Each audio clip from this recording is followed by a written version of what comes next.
Sebelum mendengarkan firman Tuhan, mari kita berdoa bersama-sama. Bapa di surga, kami bersyukur untuk kesempatan yang Tuhan beri kepada kami. Kami masih bisa diizinkan untuk mendengarkan firman Tuhan. Kami sadar kami sangat membutuhkan firman-Mu. Kami adalah orang-orang yang lemah, berdosa, dan terbatas. Kami condong pada yang jahat. Pikiran kami mudah tersesat. Tapi kami bersyukur oleh anugerah-Mu, oleh kebaikan-Mu yang penuh rahmat. Engkau selalu menyapa kami dan mengembalikan kami kepadamu. Supaya hati kami terarah kepada kesenangan-Mu dan pikiran kami terarah kepada kemuliaan-Mu. Kami bersyukur ya Tuhan. Kami menenangkan hati kami, meneduhkan pikiran kami supaya kami bisa mendengarkan suara-Mu dengan lebih jelas. Kami berdoa kiranya nama-Mu dimuliakan dan hati-Mu disenangkan. Kiranya Injil Yesus Kristus yang benar dan menyelamatkan, kematian dan kebangkitannya diberitakan sejelas-jelasnya di antara kami. Kami sungguh berdoa kiranya setiap kami mengalami perjumpaan pribadi dengan Engkau melalui firman-Mu oleh kuasa Roh-Mu yang kudus. Berbicaralah kepada kami siap untuk mendengar di dalam Kristus Yesus Tuhan. Kami berdoa dan bersyukur. Amin. Amin. Shalom jemaat Rock Riverside.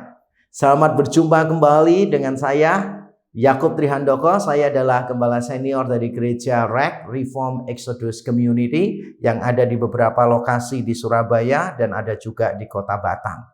Saya bersyukur saya bisa kembali ada bersama dengan Bapak Ibu Saudara yang sangat bersemangat, sangat antusias terhadap Injil Yesus Kristus. Ini adalah sebuah hak yang istimewa yang Tuhan berikan kepada saya yang sebetulnya saya tidak berhak untuk mendapatkannya. Ini adalah sebuah sukacita yang luar biasa. And I mean it. Ini bukan sekedar hal yang klise, tetapi saya menyadari bahwa setiap kali saya bisa menyampaikan Injil di tengah-tengah gereja yang sangat welcoming terhadap Injil, itu merupakan hal yang patut disyukuri karena tidak semua gereja welcoming terhadap Injil. Mereka lebih suka ditawarkan kepuasan-kepuasan duniawi, akan menjadi kaya, menjadi sukses, menjadi terkenal dan sebagainya. Tetapi mereka tampaknya kurang welcoming terhadap berita-berita Injil yang menunjukkan bahwa mereka adalah orang-orang yang berdosa, yang tidak bisa berbuat apa-apa untuk diselamatkan kecuali bergantung kepada kasih karunia Kristus saja. Melalui Injil, kita diajar bahwa kita ini harus merengkuh kelemahan-kelemahan kita, kehinaan kita, keterpurukan kita. Dan tampaknya tidak banyak orang yang menyukai berita-berita yang semacam itu. Tapi saya bersyukur jemaat di Rock Riverside ini adalah jemaat-jemaat yang sangat welcoming terhadap Injil. Luar biasa. Nah, saya ingin memulai khotbah saya kali ini dengan mengatakan sebuah kalimat. Bahwa kekristenan sekarang ini cenderung meluas tetapi tidak mengakar. Saya ulang sekali lagi, kekristenan sekarang ini cenderung meluas tetapi tidak mengakar. Dan saya akan memberikan penjelasan tentang kalimat tadi karena kalimatnya itu kan kelihatannya sangat besar sekali. It's a big statement. Nah, kalau kita melihat berbagai macam riset di lapangan, berbagai macam survei yang dilakukan oleh berbagai lembaga, maka kita akan tahu bahwa jumlah orang-orang Kristen di dunia tetap banyak. Di antara semua penganut agama, jumlah orang-orang Kristen tetap yang terbanyak. Kalau kita melihat contohnya misalnya di Amerika, karena riset paling banyak dilakukan di sana. Kalau kita lihat riset-riset yang dilakukan di Amerika, maka orang-orang yang menyebut dirinya sebagai orang Kristen jumlahnya juga cukup banyak, masih banyak jumlahnya. Kita patut bersyukur di satu sisi bahwa kekristenan itu tidak meredup. Paling tidak kita bisa mengatakan tidak meredup seperti yang terjadi di Eropa akibat dari teologi liberal dan berbagai macam perubahan yang ada di sana, sehingga kekristenan mengalami penurunan dekadensi yang sangat signifikan di Eropa. Tetapi di Amerika, di Indonesia juga kita menikmati perkembangan. Di beberapa negara yang lain kekristenan berkembang begitu rupa. Kekristenan meluas. Di Amerika, gereja-gereja yang sangat besar, mega churches, itu dihadiri oleh puluhan ribu orang Kristen yang sangat antusias untuk memuji Tuhan. Kita patut bersyukur di sisi itu. Tapi ada juga survei-survei yang lain yang membuat kita mungkin perlu prihatin, tidak terlalu bergembira tentang yang pertama tadi. Karena menurut berbagai macam survei, ternyata orang-orang Kristen kehidupannya tidak seperti yang diharapkan di dalam Alkitab. Orang-orang Kristen hidup sama seperti orang-orang yang ada di dunia. Kalau Bapak Ibu Saudara tidak percaya, silakan membaca buku karangan Ronald Sider misalnya, The Scandal of Evangelical Conscience, yang sudah diterjemahkan dalam bahasa Indonesia. Dan juga yang saya sukai adalah buku yang dikarang oleh David Kinnaman yang berjudul Unchristian. Di dalam dua buku ini diceritakan hasil riset di lapangan yang menunjukkan bahwa orang-orang Kristen ternyata kehidupannya tidak lebih baik daripada orang-orang yang tidak Kristen. Apa yang ada di dunia ternyata ada di dalam gereja juga. Di dalam buku Unchristian diceritakan bagaimana orang-orang di luar kekristenan memiliki pandangan yang sangat buruk terhadap orang-orang Kristen. Itulah yang saya katakan, kekristenan itu meluas tetapi tidak mengakar. Meluas karena jumlah orang Kristen mungkin semakin bertambah, dan saya tidak tahu ke depan apakah akan terus begitu. Tetapi yang jelas tidak semua orang ternyata mengakar. Tidak semua orang paham Alkitab dengan baik. Tidak semua orang memahami Injil Yesus Kristus dengan baik. Tidak semua orang memahami keunikan kekristenan dibandingkan dengan agama-agama yang lain. Tidak semua orang Kristen memiliki cara hidup yang berbeda dari orang lain. Dan itulah persoalan kita. Kekristenan kita meluas tetapi tidak mengakar. Dan itu terjadi karena banyak gereja sibuk mengumpulkan para penggemar, drawing many fans, as many as possible. Itu adalah gambaran, itu adalah proyek yang sedang dikejar oleh banyak gereja. Ukuran keberhasilan gereja itu dihitung dari jumlah, bukan cuma jumlah yang hadir rutin setiap minggu, tetapi jumlah yang hadir di dalam sebuah acara. Makanya tidak heran sebagian gereja itu sangat getol mengadakan acara-acara yang begitu besar. Nah, nanti ditanya, berhasil nggak kita acaranya? Oh, berhasil karena target kita 500 atau 5.000, yang datang ternyata 10.000. Wah, kehadiran dijadikan patokan satu-satunya terhadap keberhasilan.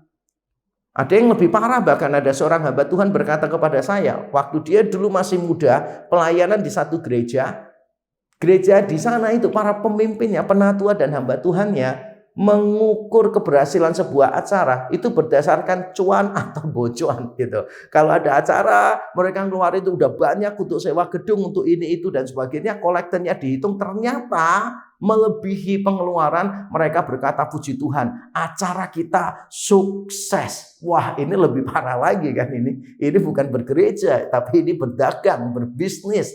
Nah, saya tidak anti terhadap hal-hal yang kuantitatif. Jangan salah paham. Saya tidak anti terhadap hal-hal yang merujuk kepada angka. Karena saya meyakini bahwa gereja yang berkualitas, maka gereja itu akan bertambah secara kuantitas. Kecuali ada masa-masa tertentu yang sangat ekstrim sekali misalnya, yang membuat mereka mungkin tidak bisa berkembang. Tapi itu sangat sukar untuk dipikirkan sebagai sesuatu yang normal.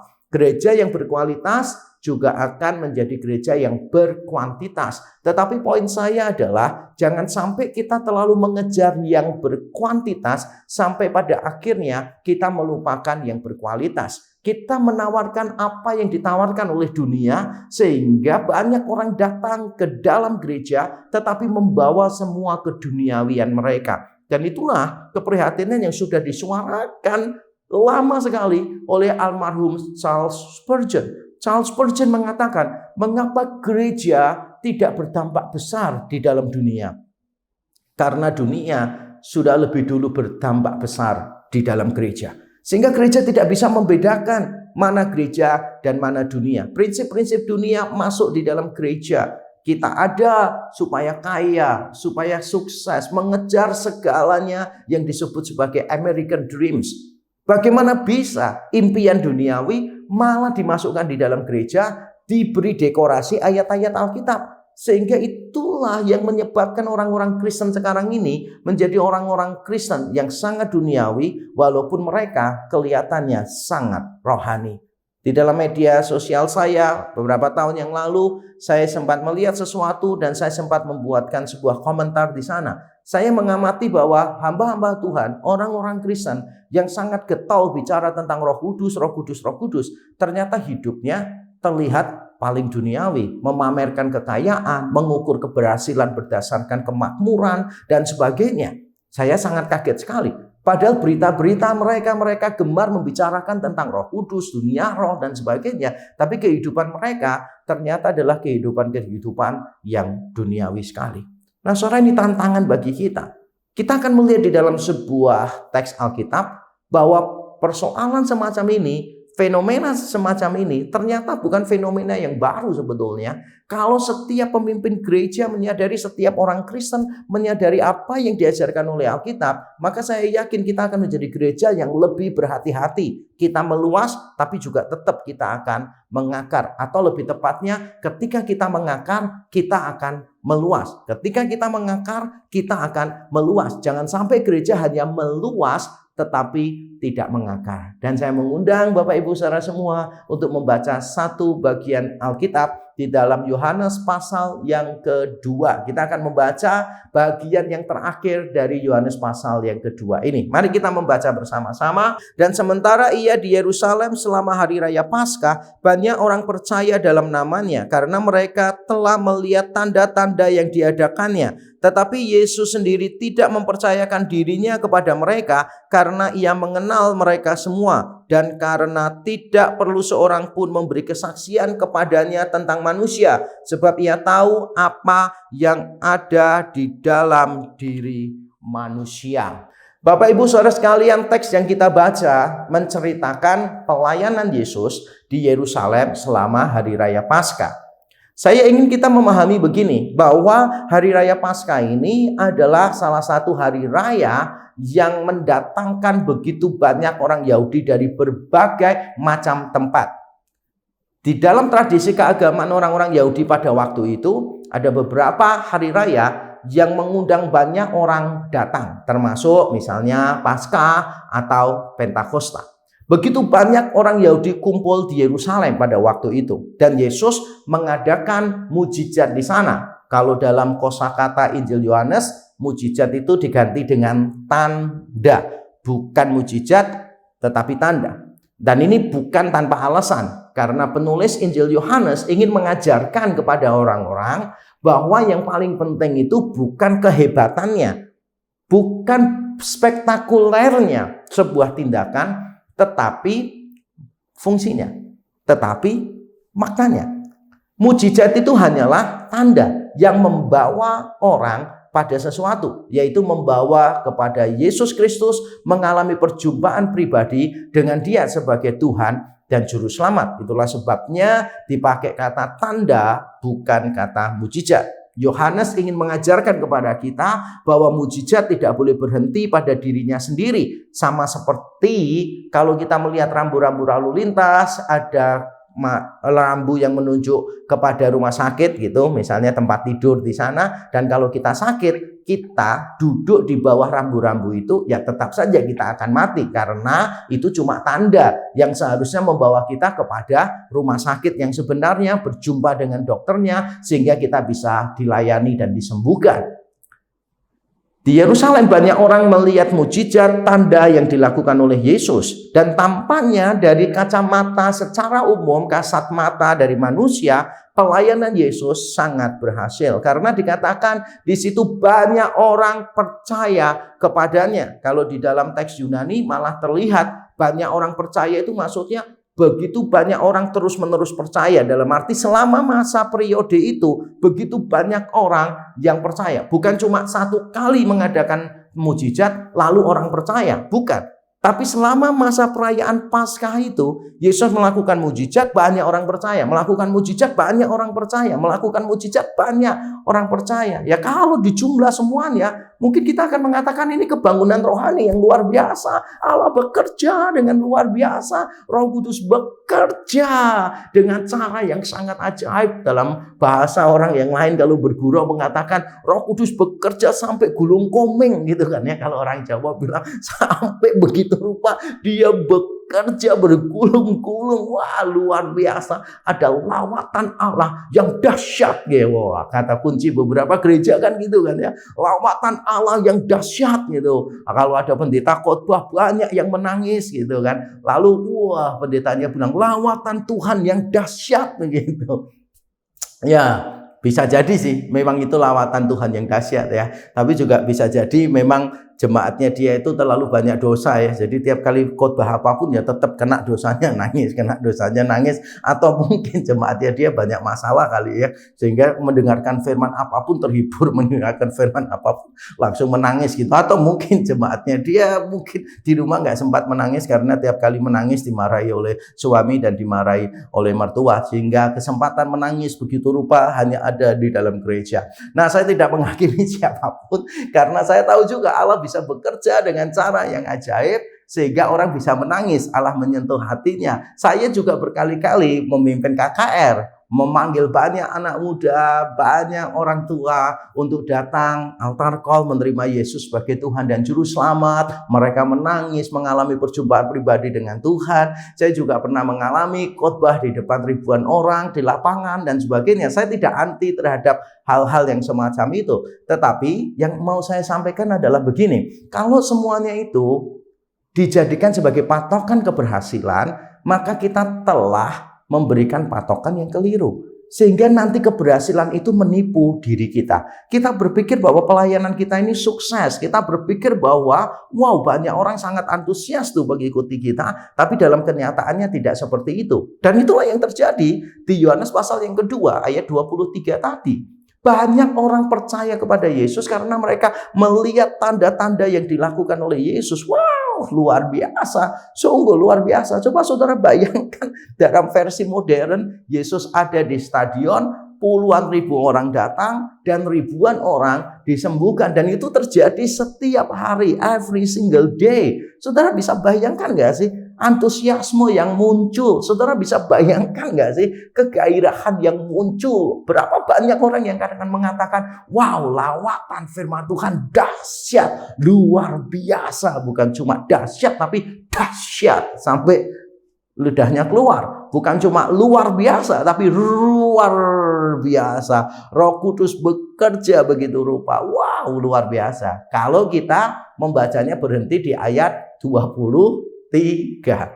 Tapi kita kaget karena di ayat 24-nya dikatakan demikian. Tetapi Yesus sendiri tidak mempercayakan diri kepada mereka. Banyak orang percaya kepada Yesus, tapi Yesus sendiri tidak mempercayakan diri kepada mereka. Saya suka dengan terjemahan bahasa Indonesia ini karena berhasil untuk mengekspresikan permainan kata yang ada.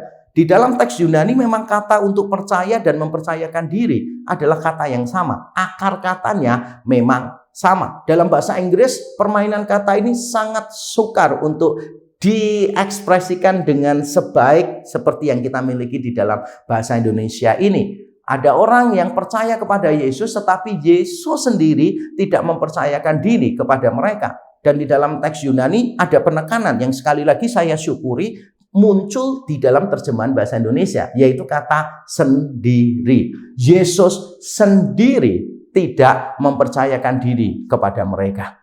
Bayangkan ya, ayat 23 itu kan euforianya itu kan kayak wow, sampai menjulang ke langit gitu kan ya. Wah, sampai menjadi berita yang luar biasa, gempar, viral di mana-mana. Tapi ternyata di ayat 24-nya kita mendapati gambaran yang berbeda. Yesus tidak mau mempercayakan diri kepada orang-orang itu. Ternyata antusiasme tidak selalu identik dengan keberhasilan di dalam pelayanan. Ternyata banyak penggemar, bahkan penggemar-penggemar yang sangat antusias, tidak berarti mereka menjadi pengikut Kristus yang sejati. Nah, kita perlu bertanya, kalau begitu apa yang kita bisa pelajari dari kisah ini? Apa yang kita bisa pelajari tentang mengikut Yesus dari kisah ini? Dan saya akan memberitahu 2 poin penting tentang mengikut Yesus. Yang pertama, mengikut Yesus itu berkaitan dengan hati. Mengikut Yesus itu berkaitan dengan hati. Dimulai dari hati kita. Tadi di ayat 24 bagian terakhir dikatakan Yesus sendiri tidak mempercayakan diri kepada mereka. Kenapa? Karena Yesus mengenal mereka semua. Tidak berhenti sampai di ayat 24, tapi ayat 25 diberi penegasan lagi. Karena Yesus itu tahu apa yang ada di dalam hati manusia. Dan Yesus tidak memerlukan kesaksian dari manusia. Perhatikan ya, cara penulis Injil Yohanes ini memberikan penekanan. Seharusnya tanpa ayat 25 sudah cukup sih. Yesus sendiri tidak mempercayakan diri kepada mereka karena Yesus mengenal mereka semua. Titik. Sebetulnya sudah cukup jelas. Tapi mungkin ada orang yang berpikir demikian. Wah, Yesus mengenal di sana kan mungkin karena itu tetangganya. Mengenal karena itu adik kelasnya, kakak kelasnya. Atau mengenal karena beberapa di antara perempuan itu adalah mantannya. Pasti bukan ya. Kalau itu pasti bukan. Nah, ada beberapa mungkin keluarga Yesus. Ada beberapa mungkin sahabat Yesus dan sebagainya. Makanya perlu ayat 25 bahwa Yesus mengenal itu bukan masalah karena pernah bergaul, bukan. Yesus mengenal itu karena dia memiliki pengetahuan yang supranatural. Dia adalah Allah yang menjadi manusia, firman yang menjadi manusia. Di Yohanes pasal 1 ayat 14, dia adalah Allah pada mulanya. Dia adalah Allah. Dia Allah yang menjadi manusia. Makanya dia mengenal hati manusia. Tidak perlu ada orang yang memberikan kesaksian tentang siapapun kepada Yesus. Yesus bicara tentang hati di sini. Mengikut Yesus itu dimulai dari hati. Dan kita semua tahu di dalam gerakan keterpusatan kepada Injil, Gospel Center Movement, kita berfokus kepada hati. Kita berfokus kepada hati karena kita menyadari the heart of the problem is the problem of the heart. Inti persoalan itu adalah persoalan hati. Di dalam hati kita ini ada begitu banyak berhala. Kelihatannya orang percaya kepada Yesus, tapi sebetulnya Yesus itu bukan jadi Tuhan di dalam hatinya. Karena yang dia tuhankan misalnya mamon, harta, kekayaan. Dia hanya pakai Yesus untuk memberi makan mamon. Dia hanya memakai Yesus hanya untuk mencapai ambisi-ambisi di dalam hatinya. The heart of the problem is the problem of the heart. Sehingga kalau kita mau melakukan pemuridan yang benar, maka pemuridan kita harus berfokus kepada hati. Hati manusia itu penting. Kalau kita menyingkirkan hati, maka kita akan setuju bahwa orang-orang di Yohanes pasal 2 ayat 23 adalah orang-orang yang sangat luar biasa bergairah mengikut Yesus. Tetapi bukan itu yang dicari oleh Tuhan. Tuhan itu melihat kedalaman hati orang. Dan kita langsung diberi contoh tuh di Yohanes pasal yang ketiga. Teks kita itu kan bagian akhir pasal 2. Pasal yang ketiga kita langsung diberi contoh. Ada satu orang yang kedalaman hatinya dilihat oleh Yesus. Yaitu seorang yang bernama Nikodemus. Nikodemus itu orang yang sangat baik dibanding dengan orang-orang Farisi yang lain yang sangat menentang Yesus. Nikodemus ini terbilang sangat baik karena dia mau menemui Yesus. Dia tidak malu menemui Yesus. Padahal dia ini rabi, dia ini guru yang terhormat, dia sekolah teologi. Tapi dia mau mendatangi Yesus, guru yang biasa saja, yang tidak menempuh pendidikan teologi yang tinggi. Dia datang dan dia mengakui Yesus. Di pasal 3 dia menyebut Yesus sebagai rabi. Jadi rabi Yahudi yang terhormat, pemimpin di dalam masyarakat Yahudi memanggil, mengakui Yesus sebagai rabi. Dan Nikodemus percaya Yesus datang dari Allah karena Nikodemus melihat begitu banyak tanda yang dilakukan oleh Yesus. Tapi apakah Yesus bergairah dengan pengakuan Nikodemus? Apakah Yesus berkata, wow, amazing, engkau rabi yang terhormat mau datang kepadaku, oh amazing, gitu kan? Tidak. Yesus berkata, kalau engkau tidak dilahirkan kembali, engkau tidak bisa melihat kerajaan Allah. Yesus melihat kedalaman hati Nikodemus. Di pasal yang ketiga ini, Nikodemus didapati hatinya tidak siap. Atau lebih tepatnya belum siap untuk Yesus. Baru nanti kalau kita membaca seluruh Injil Yohanes, kita akan menemukan pertumbuhan iman Nikodemus. Di pasal 7, di pasal 19, dia pada akhirnya berani keluar menyatakan diri sebagai pengikut Yesus, yaitu dengan cara memberikan pemakaman, penguburan yang sangat layak bagi Yesus. Di depan publik, di depan banyak orang. Tuhan melihat hati orang. Nikodemus kelihatannya kurang apa coba? Melihat mujizat di depan matanya dia, mengalami mujizat di depan matanya dia rendah hati datang kepada Yesus, dia tidak malu, tidak memusuhi Yesus, mengakui Yesus datang dari Allah, mengakui Yesus sebagai rabi. Kurangnya apa coba? Tapi Tuhan sekali lagi melihat hati manusia. Dan Injil Yohanes memberikan kepada kita begitu banyak contoh orang-orang yang kelihatannya percaya kepada Yesus, tetapi sebetulnya hati mereka tidak siap, atau hati mereka bahkan bertabrakan, bertentangan dengan iman mereka. Nanti setelah ibadah, silakan Bapak Ibu Saudara membaca di pasal yang ke-6 misalnya. Di pasal yang ke-6, Yesus melakukan mujizat memberi makan 5.000 orang. 5 roti, 2 ikan, dia memberi makan begitu banyak orang. Lalu setelah memberi makan mereka, Yesus pergi menyeberangi danau, menyeberangi laut. Dia pergi ke seberang. Ternyata ada beberapa orang yang mengikuti Yesus sampai ke seberang. Wow, luar biasa. Yesus khotbah di mana-mana diikuti oleh mereka. Wah, dan mereka ketika berjumpa Yesus, mereka sangat bersemangat bertanya, "Guru, kapan engkau tiba di sini?" Wah, semangat banget.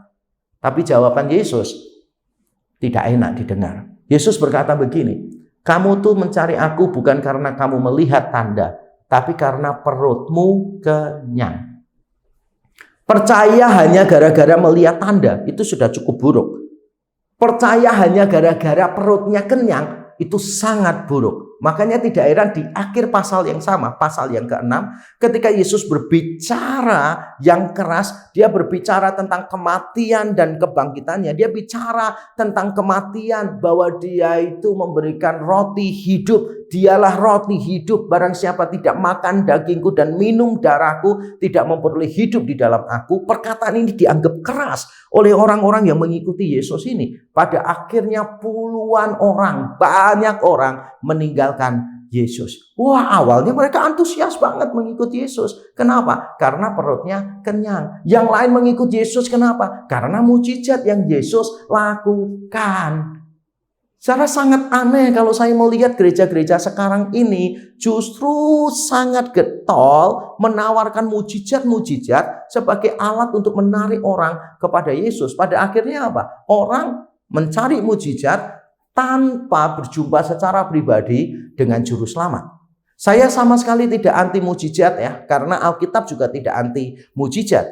Bahkan di dalam Injil Yohanes pasal yang kedua pun, kalau kita melihat, dimulai dengan Yesus mengubah air menjadi anggur. Dan di situ dikatakan murid-muridnya melihat tanda itu dan percaya. Dan itu percaya yang sah-sah saja. Nggak masalah memang. Kadangkala Tuhan menangkap orang melalui mujizat. Ketika murid-murid Yesus di Kana percaya karena melihat tanda itu, tidak ada kalimat negatif tentang mereka. Kenapa? Masalah hati. Hatinya mereka memang lurus kok. Mereka melihat mujizat dan mereka di balik mujizat, mereka melihat Yesus sebagai juru selamat, sebagai Tuhan di dalam hidup mereka. Bukan cuma juru selamat, tapi sebagai Tuhan di dalam hidup mereka. Tapi ada orang-orang lain yang mengalami mujizat, melihat mujizat, percaya. Tapi Tuhan mengecek hatinya.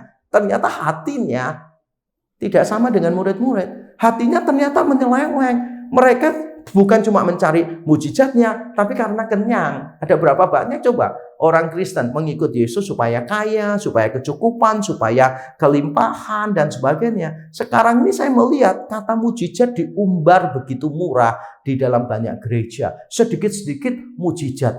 Nah, coba kita pikirkan deh, mujizat itu apa sih? Misalnya nih, saudara mobilnya mogok di jalan karena tidak ada bensin di dalamnya, kehabisan bahan bakar. Lalu tiba-tiba berjumpa di tengah jalan dengan teman lama pada waktu SD. Wah, lalu bilang, wah ini mujizat Tuhan. Saya bisa berjumpa dengan teman saya waktu mobil saya ini kehabisan bahan bakar. Itu pertolongan Tuhan ya.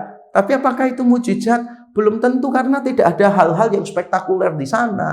Nah, mujizat itu kalau misalnya begini, mobil saudara itu mogok di tengah hutan, dan di hutan itu nggak pernah ada orang lewat. Tiba-tiba sahabat SD saudara itu lewat di sana misalnya, mencari kambingnya yang hilang misalnya, lalu menolong saudara. Nah, itu kan benar-benar kayak kemungkinannya wah kecil sekali untuk terjadi. Atau misalnya ketika saudara kehabisan bahan bakar, saudara mengambil air mineral, memasukkannya ke sana sambil berkata, berjalanlah mobilku. Wah ternyata bisa jalan gitu kan, sampai luar kota. Nah itu baru namanya mujizat. Banyak orang kelihatannya memahami mujizat itu terlalu rendah ya. Lagi jalan-jalan gitu kan ya, lagi jogging, ketemu duit 100.000.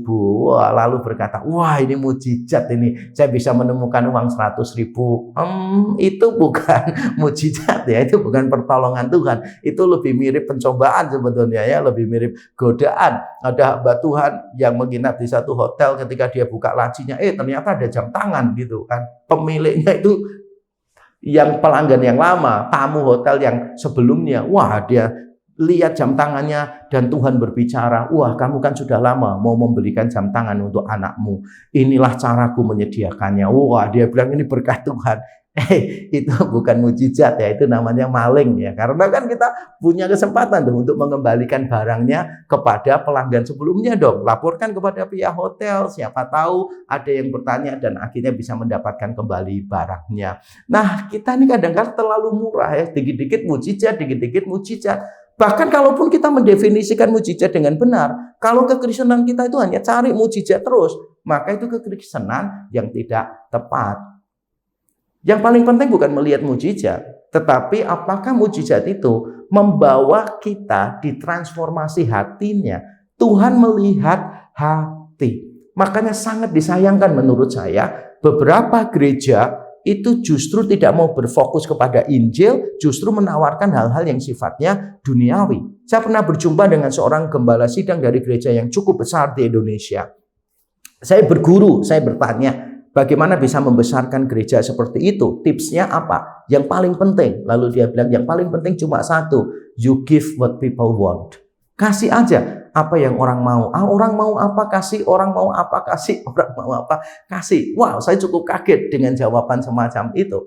Karena saya juga membaca satu buku, Gospel Driven Church, karangan Jared Wilson. Di dalam buku itu disebutkan bagaimana kita menarik orang akan menghasilkan orang seperti apa yang kita tarik. Bagaimana kita menarik orang akan menghasilkan orang seperti apa yang kita tarik. Kalau kita menarik orang dengan konsep-konsep duniawi, entertainment, hiburan, kemakmuran, popularitas, semua hal-hal yang dikejar oleh dunia, maka yang kita dapatkan adalah orang-orang yang duniawi. Yang kita dapatkan adalah orang-orang dengan penuh kedagingan. Dan dikatakan di dalam buku itu begini, bahkan ketika orang-orang itu kedagingannya dipuaskan, mereka tidak akan pernah puas karena kedagingan memang tidak pernah memuaskan. Kita tidak bisa menggantikan peranan Yesus yang memuaskan seluruh keutuhan jiwa kita digantikan dengan yang lain. Tidak akan pernah bisa puas. Digantikan dengan kedagingan, tidak akan pernah bisa puas. Maka orang akan craving, mencari terus lebih dan lebih, mencari kedagingan, keduniawian lebih dan lebih, sehingga gereja pada akhirnya tidak berbeda dengan dunia.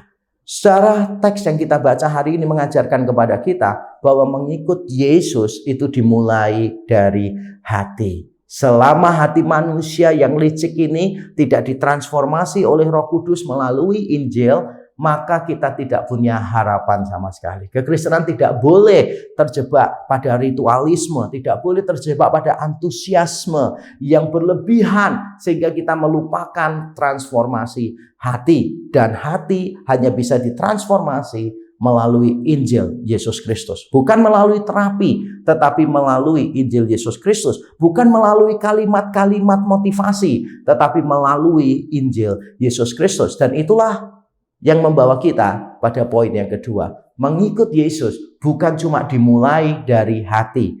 Yang kedua, mengikut Yesus juga didasarkan pada Injil Yesus Kristus. Didasarkan pada Injil Yesus Kristus. Tadi di teks kita dikatakan, banyak orang percaya kepada Yesus karena melihat tanda-tanda. Seolah-olah tanda itu negatif. Seolah-olah tanda itu negatif. Tapi sebetulnya tidak loh saudara. Cerita sebelum teks kita hari ini adalah tentang Yesus menyucikan bait Allah. Di mana? Di Yerusalem. Jadi sangat berkaitan teks kita dengan teks cerita tentang Yesus menyucikan bait Allah. Dan pada waktu Yesus menyucikan bait Allah di situ, di pasal yang kedua bagian sebelumnya, dikatakan demikian. Orang-orang Saduki, para pemimpin Yahudi datang kepada Yesus dan bertanya begini, tanda apakah yang kamu bisa lakukan? Tanda apakah yang kamu bisa lakukan sehingga engkau berhak melakukan ini? Mereka meminta tanda loh. Mereka meminta tanda. Dan apakah Yesus anti terhadap tanda? Tidak dong. Mereka meminta tanda, Yesus memberi tanda. Tapi tanda yang tidak seperti yang mereka pikirkan. Tanda yang diberikan Yesus begini. Rombaklah bait Allah ini dan dalam 3 hari aku akan membangunnya kembali.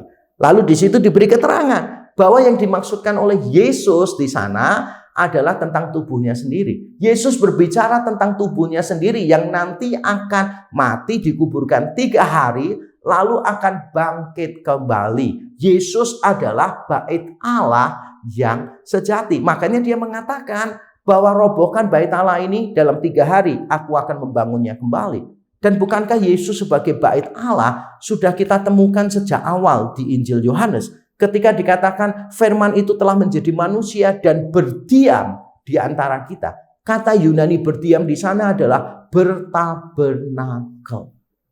Firman itu bertabernakel di tengah-tengah kita. Yesus itu adalah tabernakel, bait Allah itu sendiri. Lalu di akhir pasal yang pertama, Yesus mengatakan demikian. Engkau akan melihat anak manusia turun naik dari surga. Engkau akan melihat para malaikat dari surga turun naik ke atas anak manusia. Engkau akan melihat para malaikat di surga turun naik ke atas anak manusia. Dan ini menggambarkan apa? Ini menggambarkan pengalaman Yakub di perjanjian lama. Yakub ada di Betel, yang artinya itu bait Allah, rumah Allah. Di Betel itu, Yakub mendapat penglihatan, melihat dalam sebuah mimpi bahwa para malaikat turun naik di atas Betel, bukan di atas kepala Yakub, tapi di tempat itu, di Betel. Jadi ketika dikatakan ada malaikat Allah dari surga turun naik, itu menunjukkan tempat mereka turun naik adalah rumah Allah. Dan Yesus berkata di Yohanes pasal 1 bagian terakhir, bahwa nanti mereka akan melihat para malaikat turun naik dari surga ke atas anak manusia. Dengan kata lain, Yesuslah bait Allah yang sesungguhnya. Sehingga sekali lagi ketika kita kembali pada peristiwa Yesus menyucikan bait Allah, Yesus tidak anti tanda. Yesus memberi tanda, tapi tanda yang paling keren, tanda yang paling penting bagi Yesus itu bukan memberi makan 5.000 orang.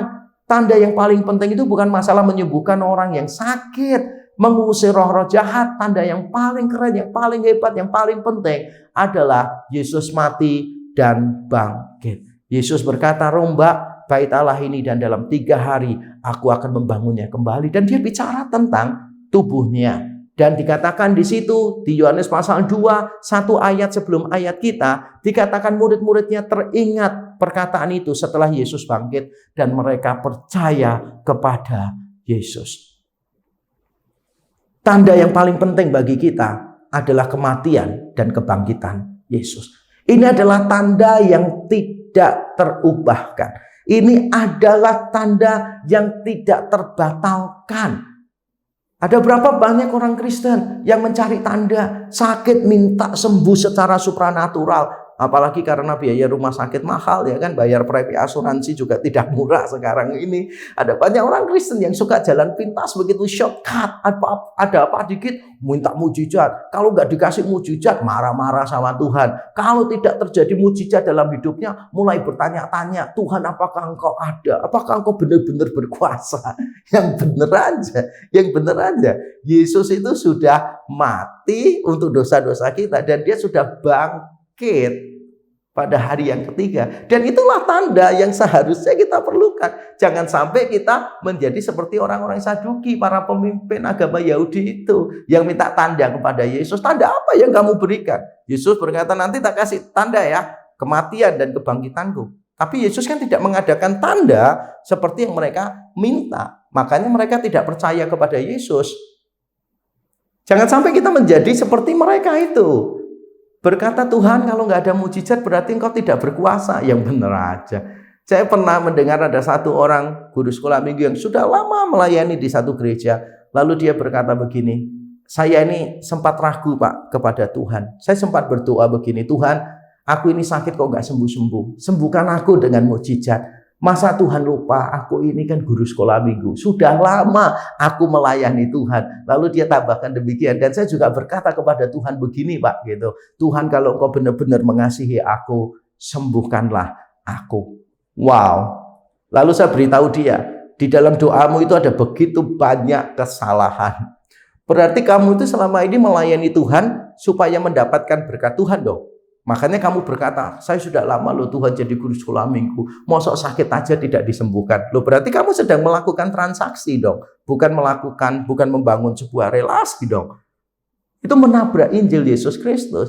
Di dalam Injil Yesus Kristus, kita melayani karena kita lebih dulu dilayani. Kita mengasihi karena kita lebih dulu dikasihi. Kita melakukan sesuatu kepada Tuhan karena Tuhan sudah melakukan segalanya lebih dulu bagi kita. Jadi jangan melakukan transaksi, melakukan ini, minta Tuhan balikkan dalam wujud yang lain. Waduh, ini adalah konsep yang transaksional. Bukan yang relasional. Padahal Injil menawarkan sesuatu yang sifatnya relasional. Di dalam doanya dia juga ada kekeliruan yang fatal. Dia mengatakan bahwa Tuhan, kalau Engkau benar-benar mengasihi aku, sembuhkanlah aku. Yang benar aja.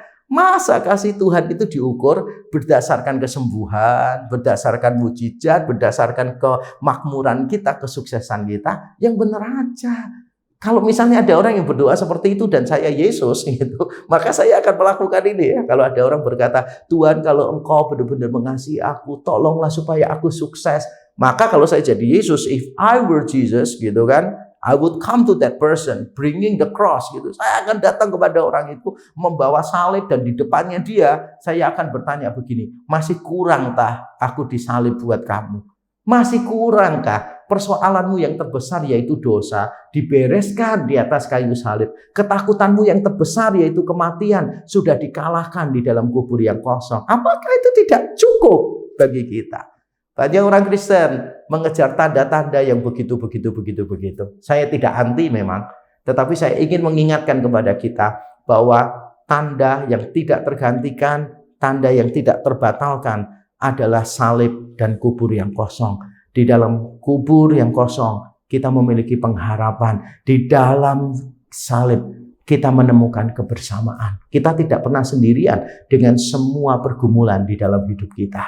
Bapak Ibu saudara sekalian, apakah kita sudah menjadi pengikut Yesus? Pengikut yang berkomitmen, bukan cuma fans, bukan cuma penggemar, tetapi benar-benar kita menjadi followers of Christ, menjadi pengikut Kristus. Kita menjadi disciples of Christ, menjadi murid Kristus yang siap untuk berjalan kemanapun Yesus pergi, yang siap untuk menyangkal dirinya berkata bahwa hidupku adalah milik Tuhan, yang berani menyangkal dirinya mengatakan bahwa aku ini tidak sebaik yang dipikirkan oleh banyak orang, yang berani tampil apa adanya dengan semua keterpurukan kehinaan kita, tapi justru di dalam semuanya itu kita menjadi kuat karena Kristus. Justru di dalam semuanya itu kita menjadi berharga karena Injil Yesus Kristus bagi kita, yang berani bukan cuma menyangkal diri tapi memikul salib dengan semua persoalan, dengan semua tantangan, dengan semua harga yang harus dibayar sebagai pengikut Yesus. Kita berani memikul salib, bahkan kalaupun seandainya kematian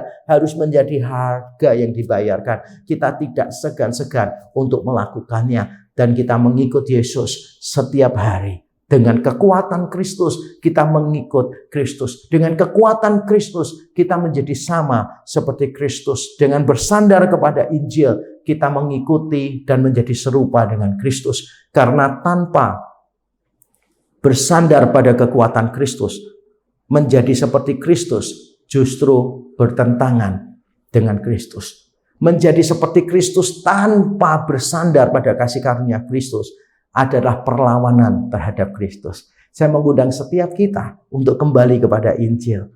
Bersyukur karena Injil sudah memperbarui hati kita. Bagi Bapak Ibu Saudara yang mungkin belum memberikan hati sepenuhnya kepada Yesus sebagai Tuhan dan Juru Selamat, dan ketika engkau mendengarkan khotbah ini, hatimu digerakkan oleh Roh Kudus, jangan tunda-tunda.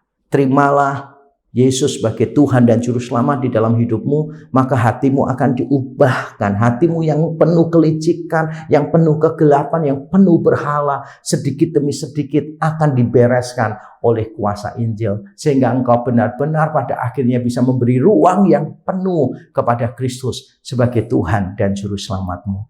Mari kita tunduk kepala, kita berdoa. Bapa di surga, terima kasih untuk firman-Mu yang menegur kami semua ya Tuhan.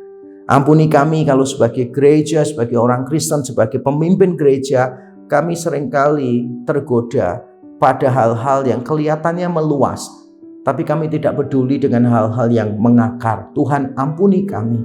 Ampuni kami sebagai gereja kalau kami lebih bergairah dengan hal-hal yang tampaknya spektakuler, tapi kami lupa memuridkan orang, lupa memuridkan hati orang, pikiran orang kepada Injil Yesus Kristus. Ampunilah kami ya Tuhan. Kalau selama ini kami mengukur keberhasilan gereja hanya berdasarkan jumlah, Tuhan ampuni kami. Dan kami bersyukur untuk firman-Mu yang menegur kami, mengarahkan kami sebagai gereja, bahkan menyapa kami sebagai individu, sebagai pribadi.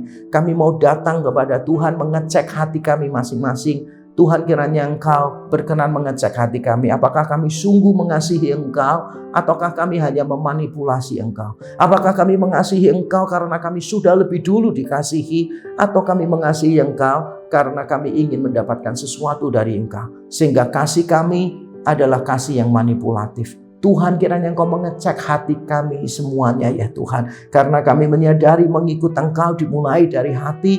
Dan kami juga menyadari bahwa mengikut Engkau didasarkan pada Injil. Biarlah keyakinan kami kepadamu bukan hanya dilandaskan pada hal-hal yang sepele, yang sehari-hari, pertolongan-pertolongan-Mu di dalam hidup kami yang spektakuler, tetapi pada salib dan kubur yang kosong. Karena itulah jangkar yang kuat untuk iman kami. Menghadapi gelombang kehidupan seperti apapun, perubahan keadaan seperti apapun, kami tahu apa yang terjadi di atas kayu salib dan apa yang terjadi di dalam kubur yang kosong tidak mungkin tergantikan dan terbatalkan, tidak mungkin terubahkan. Salib dan kubur kosong adalah sauh yang kuat untuk iman kami. Terima kasih ya Tuhan. Di dalam Kristus Yesus kami berdoa dan kami mengucap syukur. Amin.